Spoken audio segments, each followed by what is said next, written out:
كلا الفريقين. خطأ لصالح فريق الإسماعيلي. كرة من على مسافة حوالي 33 ياردة من مرمى الحارس الهاني سليمان. كرة تسدد قوية، جول أول لفريق الإسماعيلي عن طريق اللاعب عمرو السولية. تصويبة صاروخية، يسدد هنا، يطلق مدفع بل جانب مدفع انطلقت من خلال مدافع نافارون الدراويش.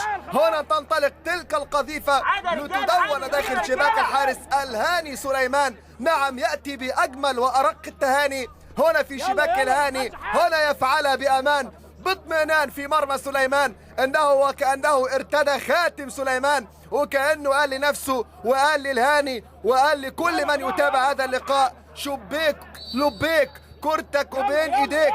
تعمل ايه حبيبي؟ بالتأكيد في الشباك تغرد وتقول حنيت اليك. نعم، هو يفعلها الآن. الجانب الايسر الى محمود سمير. محمود سمير عايز يعدي ويفوت من اللاعب سامح عبد الفضيل، هنا من خلال اللاعب محمود حمد. عرضيه داخل منطقه الجزاء، محمد المرسي الى لاعب محمد محسن الى محمود فتحي. ممكن هدف التعادل.